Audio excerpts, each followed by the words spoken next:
Hello engineers, प्रभात solution में आपका स्वागत है। मैं हूं आपका दोस्त प्रभात और हम हाजिर इस वीडियो में एक नए क्वेश्चन के साथ। तो आइए देखते हैं क्वेश्चन क्या कहता है। क्वेश्चन बोलता है a column ISHB 350 at the rate 661.2 newton per metre carries an axial compressive factor load of 1700 kilonewton. Design a suitable bolted gusset base. The base rests on M15 grade of concrete pedestal.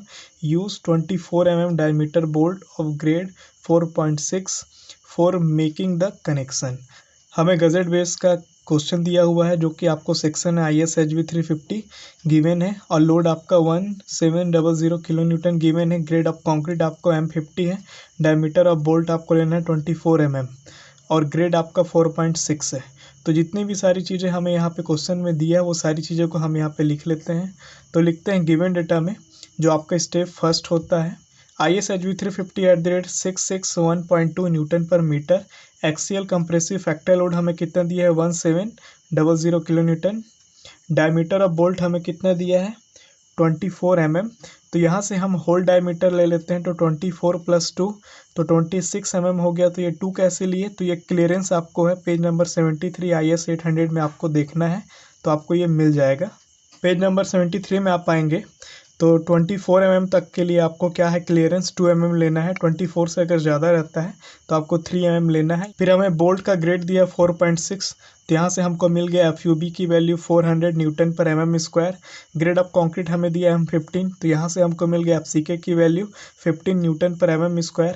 अब हम क्या करते हैं assume करते हैं grade of steel, क्योंकि bolt का grade आपका अलग है और जो स्टील आप यूज़ करने वाले हैं उस सेक्शन में उसका स्टील का ग्रेड अलग है। तो FE 410 हम एज्यूम कर लेते हैं।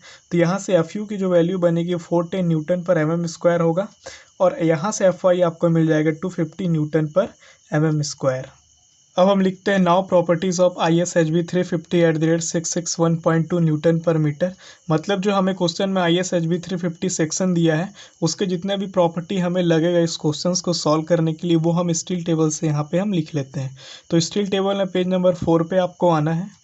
तो देखिए हम यहाँ पे स्टील टेबल पेज नंबर 4 पे आ गए। यहाँ पे लिखा ISHB 350। यहाँ पे आपको वेट पर kg में दिया है, हमें क्वेश्चन न्यूटन में गिवन है। आपका डेप्थ ऑफ सेक्शन है, फिर आपका विड्थ ऑफ फ्लेंज है, फिर आपका थिकनेस ऑफ फ्लेंज है, फिर आपका थिकनेस ऑफ वेब है। तो ये सारी चीज़ें जो हमें ज़रूरत पड़ रही है वो सारी चीज़ों को हम अपने नोटबुक पर नोट कर लेते हैं। डेप्थ ऑफ सेक्शन आप इसको हाइट भी बोल सकते हैं, डेप्थ भी बोल सकते हैं। तो H या फिर D जो आपको लगे सूटेबल वो आप यूज़ कर सकते हो। 350 mm। विड्थ ऑफ फ्लेंज यानी BF इक्वल टू आपका 250 mm। थिकनेस ऑफ फ्लेंज यानी TF equal to 11.6 mm। Thickness of web TW equal to आपका हो गया 8.3 mm। अगला स्टेप हमारा क्या है calculate bearing strength of concrete. तो हमने अपने कॉन्सेप्ट वाले वीडियो में देखा था। अगर आपने वो वीडियो नहीं देखा है तो आई बटन पे आप क्लिक करिए, वहाँ पे आपको लिंक मिल जाएगा। तो calculate bearing strength of concrete हमारा अगला स्टेप है। इसमें हमें क्या करना है 0.45 FCK हमें लेना है। FCK की वैल्यू हमें गिवन है 15 है। तो सॉल्व करते हैं तो 6.75 न्यूटन पर mm² आता है। अब अगले स्टेप की तरफ हम बढ़ जाते हैं। तो स्टेप थर्ड ये है हमें बेस प्लेट का रिक्वायर्ड होगा। जब भी हम गजेट बेस का न्यूमेरिकल सॉल्व करते हैं तो उसमें आपको बेस प्लेट का डिज़ाइन करना होता है और आपको गजेट प्लेट का डिज़ाइन करना होता है। तो यहाँ पे हमें क्या करना है अभी अब बेस प्लेट का डिज़ाइन करना है। तो इसके लिए आपको क्या चाहिए एरिया।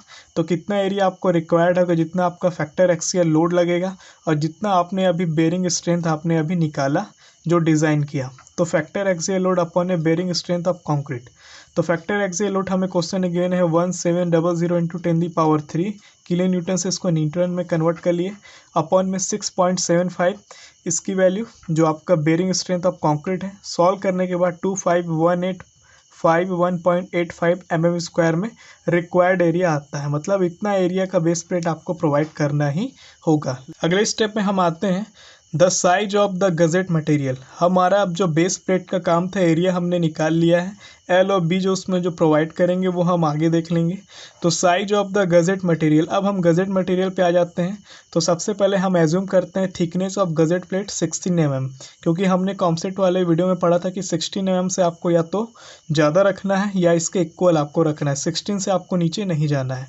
तो हम यहाँ पर डायरेक्ट 16 mm एज्यूम कर लेते हैं। अब आपको कैलकुलेट करना है डायमेंशन ऑफ गजेट एंगल।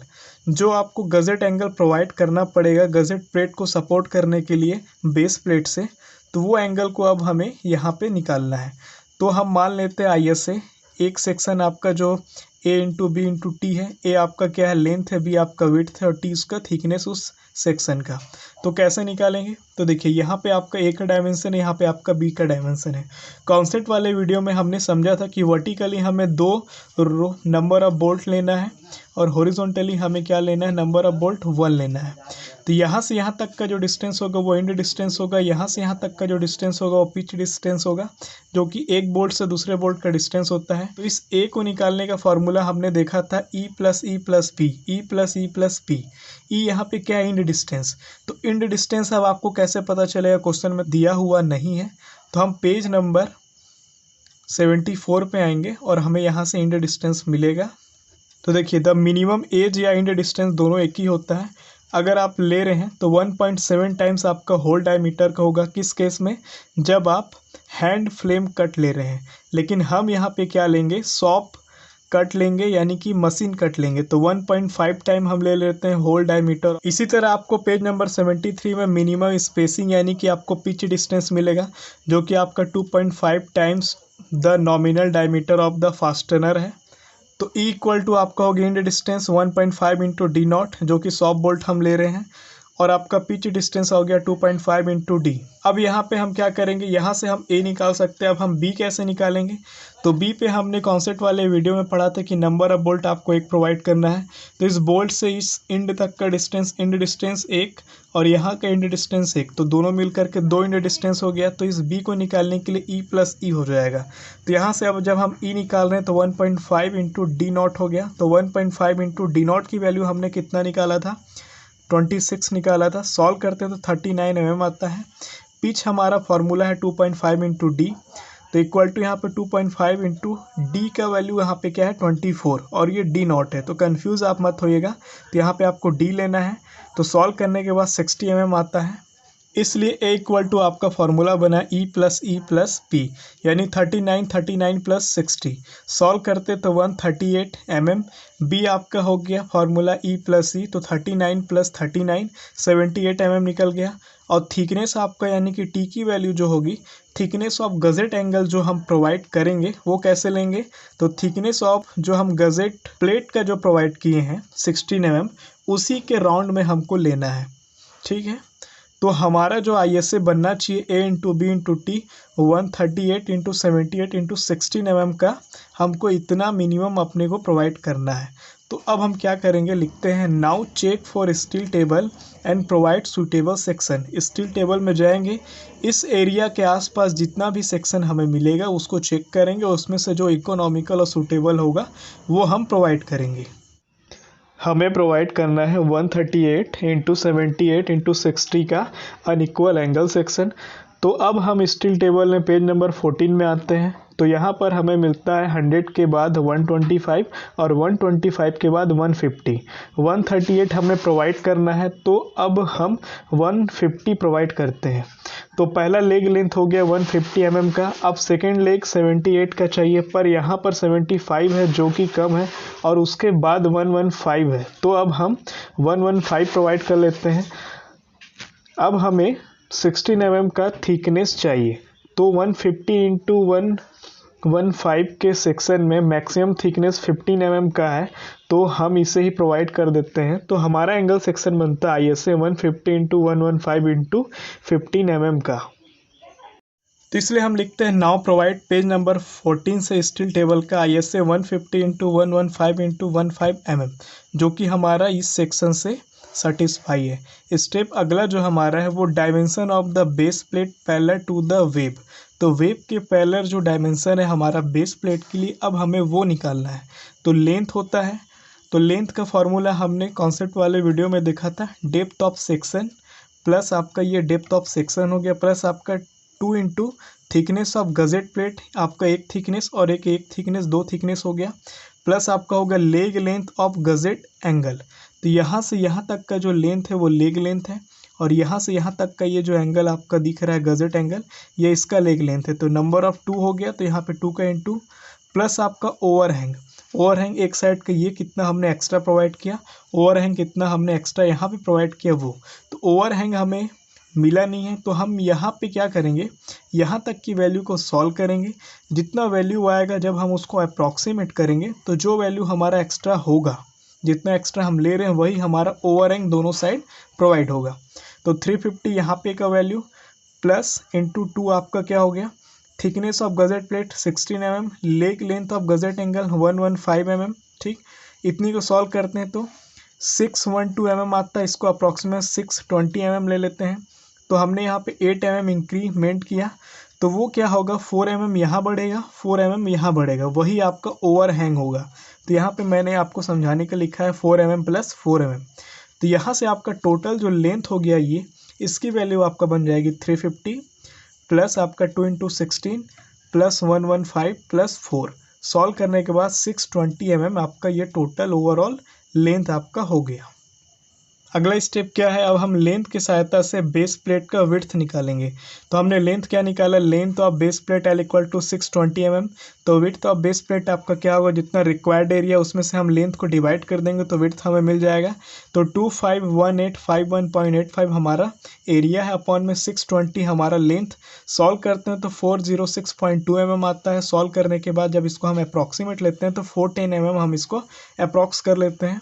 अगला स्टेप आता है प्रोवाइड बेस प्लेट एरिया। तो हम कितना बेस प्लेट का एरिया प्रोवाइड कर रहे हैं, तो L इंटू बी। तो ये आपका क्या हो जाएगा 8x, क्यों, क्योंकि रिक्वायर्ड से अब हम ज़्यादा कर रहे हैं।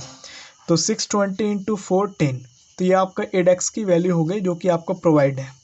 अब नेक्स्ट स्टेप हमारा क्या है, the intensity of the pressure for the concrete pedestal. अब कॉन्क्रीट पेडेस्टल पर कितना प्रेशर इंटेंसिटी आ रहा है वो हमें अब यहाँ पे निकालना है। तो देखिए इसका फॉर्मूला बनता है एक्सियल फैक्टर लोड, जितना आपका फैक्टर लोड आपको दिया हुआ है, अपॉन ए प्रोवाइड बेस प्लेट एरिया। तो जो हमने अभी L इंटू बी फॉर्म में बेस प्लेट का एरिया प्रोवाइड किया है वो हमें यहाँ पे लेना है। तो आपका axial factor load 1700 into 10³ kilo Newton से न्यूटन में कन्वर्ट, अपॉन में आपका L की वैल्यू आपका हो गया 620 और B की वैल्यू हो गया 410। सॉल्व करते हैं तो 6.69 न्यूटन पर mm² आता है। अब हम इसको चेक करना है, जो हमने डिज़ाइन किया था 0.45 FCK, उससे ये वैल्यू कम होनी चाहिए, तब आपका सेटिस्फाई है। मतलब क्या है कि उतना हम डिज़ाइन कर रहे थे कि इससे ज़्यादा स्ट्रेस नहीं आना चाहिए, और ये एक्चुअल में कितना स्ट्रेस वहाँ पे प्रेशर इंटेंसिटी के रूप में एक्ट कर रहा है वो है। तो आपका कम ही एक्ट करना चाहिए, तब हमारा सेक्शन सेफ होगा। तो चेक करते हैं तो 6.69 ये है, और जो हमने डिज़ाइन किया था 6.75 जो कि 0.45 FCK की वैल्यू है। तो यहाँ ये बड़ी है, तो यहाँ पे आपका सेक्शन ओके है, मतलब यहाँ पे लिखेंगे सेक्शन इज सेफ या सेक्शन सेफ। अगला स्टेप हमारा बनता है थिकनेस ऑफ बेस प्लेट। अब हम लेंथ प्रोवाइड कर दिया, विड्थ प्रोवाइड कर दिया, L इंटू बी हो गया। अब वो कितना थिकनेस होगा, उसकी थिकनेस कितना रखनी है, मोटाई, वो अब हम निकालेंगे। तो सेक्शन में यहाँ पे आप देखिए टीवी जो आपका है वो आपका क्या है, बेस प्लेट का थिकनेस है, और जो स्मॉल टी है वो आपका क्या है, टोटल आपका इस एंगल को भी लेकर के और इस बेस प्लेट को भी लेकर के जो आपका थिकनेस बन रहा है वो। तो हमने कॉन्सेप्ट वाले वीडियो में एक फार्मूला का रिलेशन जनरेट किया था कि जो ये टोटल टी है वो आपका इक्वल होगा C1 अंडर रूट में 2 इंटू 7/5 इंटू W अपॉन में FY। C1 क्या है, क्रिटिकल सेक्शन का डिस्टेंस है। ये जो आपका गजेट एंगल लगा है इसके आउटर फेस से यहाँ तक जहाँ पे आपका ओवरहैंग ख़त्म होता है या प्लेट ख़त्म होता है, ये पूरा डिस्टेंस आपका C1 की वैल्यू है, क्रिटिकल सेक्शन की वैल्यू होती है। ये सेक्शन आपका क्रिटिकल होता है क्योंकि सबसे ज़्यादा फेल होने का चांस यहीं पे होता है। तो देखिए C1 कैसे आप निकालेंगे, सबसे पहले ये टोटल लेंथ पहले हम बना लेते हैं, ठीक है। तो यहाँ से यहाँ तक का लेंथ हमारे पास बनाने के लिए हम क्या करते हैं, ये पहले ओवरहैंग को प्लस करते हैं, किससे, इस लेंथ से। ये लेंथ आपका गजेट प्लेट का क्या है, leg length of gusset angle, ठीक है। माइनस आपको क्या करना है, यहाँ आपका फेस तक का होता है C1 की वैल्यू, तो ये थिकनेस ज़्यादा ऐड हो गया गजेट एंगल के रूप में, तो वो आपको माइनस करना है थिकनेस ऑफ गजेट एंगल। तो 4 mm यहाँ पे का, और ये टोटल लेग का लेंथ आपका 115। अब ये थिकनेस कितना है 15 mm, तो यहाँ तक का वैल्यू हमको मिल गया। तो माइनस करने के बाद 104 mm आता है जो कि C1 की वैल्यू होगी। तो अब देखिए टी का फॉर्मूला जो हमारा है, C1 की value 104 under root 2 × 7.5 into small w की वैल्यू 6.69 अपॉन में fy की वैल्यू 250। इसको सॉल्व करते हैं तो 28.21 mm में आ जाता है। तो ये आपका ओवरऑल थिकनेस है। अब यहाँ से हम thickness of gusset base plate निकाल लेते हैं। तो जो आपका TB है, तो इसमें से जो टोटल थिकनेस में से आपका थिकनेस ऑफ गजेट एंगल निकाल देंगे, जैसा हमने अभी आपको फिगर में बताया, तो आपको TB की वैल्यू मिल जाएगी। तो 28.21 माइनस 15, तो 13.21 mm आपका हो गया TB की वैल्यू, जो कि 16 mm से छोटा है। ठीक, तो वो आपका इतना छोटा नहीं ले सकते, तो आपको इसको 16 mm तो प्रोवाइड करना ही है। तो 16 mm हम यहाँ पे प्रोवाइड कर दिए इसको। अब यहाँ पे चेक कर लेते हैं कि थिकनेस ऑफ जो फ्लेंज है उससे भी ये ज़्यादा होना चाहिए। तो 11.6 mm आपका थिकनेस ऑफ फ्लेंज है और 16 हम प्रोवाइड कर रहे हैं बेस प्लेट का थिकनेस। तो यहाँ पे भी आपको ओके, तो लिखते हैं हेंस ओके। इसलिए हम यहाँ पे लिखते हैं, इसलिए provide a base plate 620 × 410 × 16 mm in size. अब हम क्या करेंगे, कनेक्शन का डिज़ाइन करेंगे। यहाँ पे हमारा बेस प्लेट का डिज़ाइन कंप्लीट हुआ। अब हम कनेक्शन का डिज़ाइन करते हैं। Now design connection. तो इस स्टेप में आपका क्या है, डिज़ाइन बोल्ट कनेक्शन।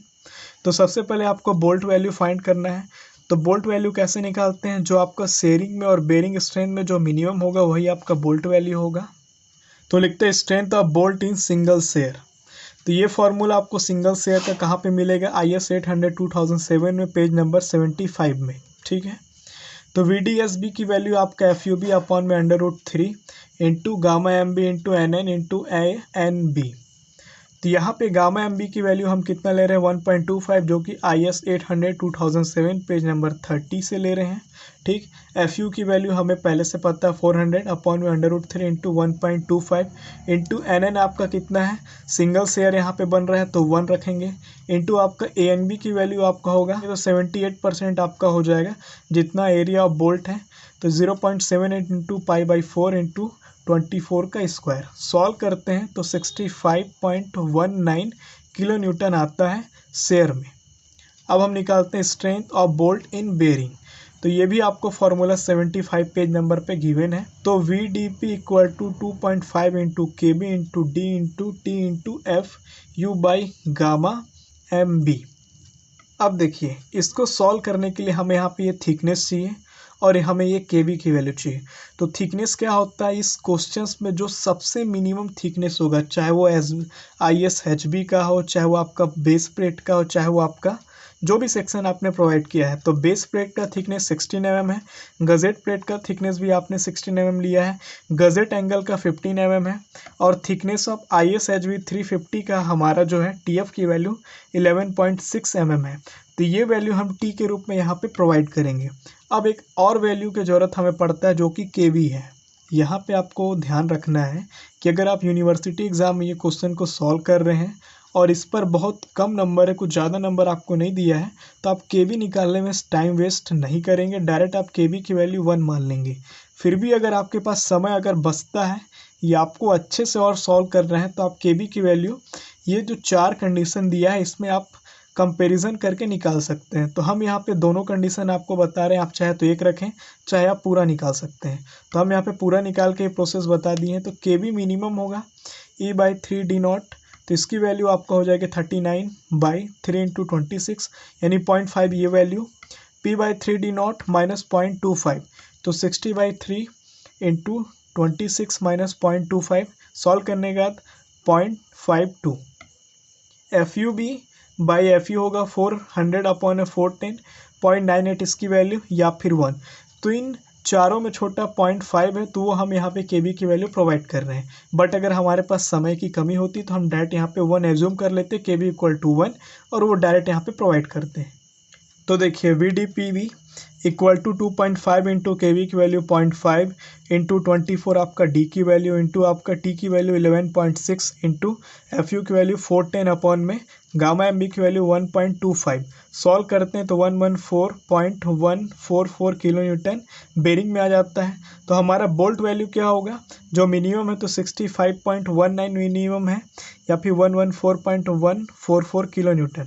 तो 65 है तो 65.19 हमारा बोल्ट वैल्यू हो गया किलो न्यूटन में। Now 50% of the load will be assume to pass directly मतलब हम एज्यूम करते हैं कि 50% जो लोड है वो कॉलम ISHB के द्वारा डायरेक्ट पास होगा and 50% of the load will pass through the connection, और 50% जो आपका अलग से जो बचा लोड वो आपका कनेक्शन के थ्रू पास होगा, जो हम यहाँ पे बोल्ट कनेक्शन प्रोवाइड कर रहे हैं। तो ये हमने कॉन्सेप्ट वाले वीडियो में भी अच्छे से समझा हुआ है, तो हमें यहाँ पे दिक्कत नहीं होनी चाहिए। तो लिखते हैं, इसलिए number of bolt required to connect column flange with gusset plate. हम क्या कर रहे हैं, कॉलम में जो फ्लेंज है उसको गजेट प्लेट से ऐड करा रहे हैं। तो n equal to 0.50 into 1700 upon में बोल्ट वैल्यू हमारे पास क्या है 65.21। कैसे हुआ, 50% आपका factor load upon a bolt value, उसी को हम फॉलो किए हैं। तो देखिए इसको सॉल्व करने के बाद 13.03 आता है। तो हमें 13 किसी भी हालत में प्रोवाइड नहीं करना होता है, क्योंकि हमारा कॉन्सेप्ट ही कहता है कि आपको सम नंबर ऑफ आपको बोल्ट प्रोवाइड करना है, यानी 2, 4, 6, 8 इस टाइप का। तो जो आपका 13 है इसको हम 14 भी नहीं कर सकते। क्यों नहीं कर सकते, तो हम यहाँ पे समझते हैं।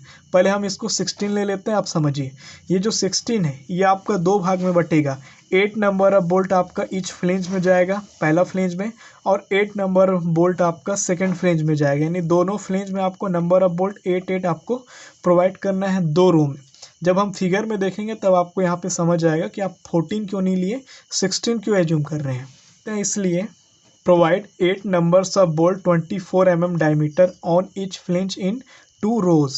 अब लिखते हैं, the number of bolt required to connect the gusset angle with gusset plate will be the same। तो हमने जो अभी निकाला वो आपका क्या था, कॉलम फ्लेंज को गजेट प्लेट से ऐड कराने के लिए, कनेक्ट कराने के लिए था। अब ये जो स्टेटमेंट लिखता है ये लिखता है आपका गजेट एंगल को गजेट प्लेट से भी आपको कनेक्ट करना है, तो इतनी नंबर ऑफ बोल्ट आपके लिए वहाँ भी ज़रूरत पड़ेगा, तो हम उसको डबल नहीं निकालेंगे, इसी को हम वहाँ पे प्रोवाइड करेंगे। अब हमें निकालना है हाइट ऑफ गजेट प्लेट। हम जानते हैं कि कनेक्शन प्रोवाइड करने के बाद ही हमें हाइट मिलता है गजेट प्लेट का, कि कितने नंबर ऑफ बोल्ट आपका डिज़ाइन होने के बाद आ रहे हैं, तो उस नंबर ऑफ बोल्ट के हिसाब से आपका एंड डिस्टेंस, पिच और आपका ये सारी चीज़ें उस पर डिपेंड करती, तो वहीं से आपको हाइट मिलता है। तो हम यहाँ पे हाइट देख लेते हैं। तो देखिए ये हमारा जो सेक्शन दिख रहा है, ये वाला ब्लॉक, ये ब्लॉक ही आपका क्या है, गजेट प्लेट है। तो इसका हमें थिकनेस तो पता है 16 mm, हमें इसका लेंथ भी पता है कि जितना विड्थ आपका क्या होगा, हमारा बेस प्लेट का होगा, वही आपका इसका लेंथ बन जाएगा। लेकिन इसका हाइट हमें कितना लेना है, तो यहाँ तक का हाइट तो हमें पता है 150 है। क्यों, क्योंकि इसमें आपका गजेट एंगल प्रोवाइड है, तो यहाँ तक का हाइट गजेट एंगल में 150 होता है लेग लेंथ, तो 150 पता है। अब ऊपर का कितना लेंगे, तो नंबर ऑफ बोल्ट आपको 2 रो में प्रोवाइड करना है, तो एक रो ये, एक रो ये, तो इन दो रो के बीच का जो डिस्टेंस है यहाँ पे जो बोल्ट प्रोवाइड है, तो एक बोल्ट से दूसरे बोल्ट का डिस्टेंस आपका पिच डिस्टेंस, और इस बोल्ट से आपका कॉर्नर तक का जो डिस्टेंस होगा या इंड तक का डिस्टेंस होगा इंड डिस्टेंस, इसमें भी यहाँ पे भी इंड तक का डिस्टेंस इंड डिस्टेंस। तो ये हाइट निकालने के लिए 150 प्लस आपका ई प्लस आपका पी प्लस आपका ई, ऐसे करके हम यहाँ पे हाइट फाइंड करेंगे। इसलिए हम लिखते हैं height of gusset plate equal to 150 plus 39 जो आपका ई की वैल्यू है, प्लस 39 ई की वैल्यू प्लस आपका पी की वैल्यू 60।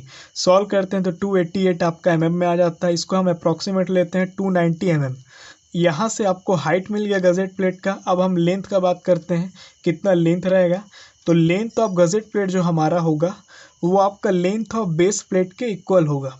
लेकिन यहाँ पे आपको ध्यान देना है कि हमारा जो थ्योरेटिकल पार्ट है उसमें लेंथ ऑफ बेस प्लेट लिखा आता है, चाहे आप बुक भी देखेंगे चाहे आप कहीं का नोट्स भी देखेंगे, तो हर जगह आपको लेंथ ऑफ बेस प्लेट ही मिलेगा। बट जो आपका प्रैक्टिकली बात है, यहाँ पे एक्चुअल में आप बेस प्लेट का विड्थ प्रोवाइड किए होते हैं। तो मैंने यहाँ पे साइड में विड्थ लिख दिया है, जब आपको कन्फ्यूज हो तो आप कमेंट करिएगा, तो मैं आपको और डिटेल से समझा दूंगा। तो हमने यहाँ पे 410 प्रोवाइड किया जो कि विड्थ है आपका बेस प्लेट का। तो इस लिखते हैं, इसलिए provide gazette plate 410 mm into 290 mm into 16 mm। तो ये आपका लेंथ, ये आपका हाइट, ये आपका थिकनेस। देखिए मैं जो समझाना चाह रहा था फिगर में आप पहले देख लीजिए। तो यहाँ पे आपका बेस प्लेट का लेंथ कितना है 620 mm हमने निकाला था, और विड्थ हमने कितना निकाला था बेस प्लेट का 410, और हम लेंथ कितना प्रोवाइड कर रहे हैं गजेट प्लेट का, तो 410 ही प्रोवाइड कर रहे हैं। तो आपका यहाँ पे जो विड्थ मैंने लिखा है वो कहीं से आपको डाउट नहीं होना चाहिए, कहीं से आपको यहाँ पे संदेह नहीं होना चाहिए। अगर आप लेंथ की बात करते हैं तो देखिए गजेट प्लेट ये यहाँ पे आपका केवल फ्रंट व्यू में आपको लेंथ मिलता है बेस प्लेट का, लेकिन आप जब फ्रंट व्यू में जब आप गजेट प्लेट को देखते हैं तो आपको थिकनेस दिखता है केवल। तो ये लेंथ किस डायरेक्शन में है, तो लेंथ आपका किस इस फ्लेंज वाले डायरेक्शन में रहता है। तो ये लेंथ आपका क्या है, ये आपका विड्थ है आपका बेस प्लेट का।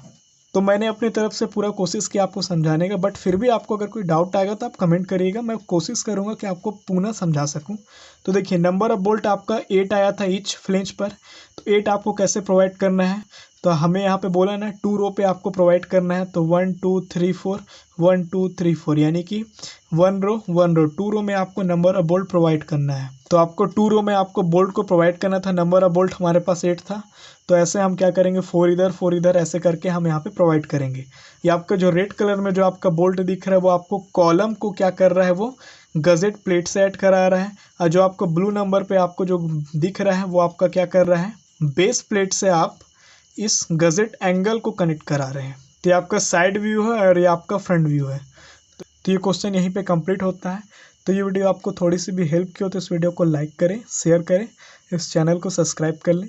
इस वीडियो में इतना ही, धन्यवाद।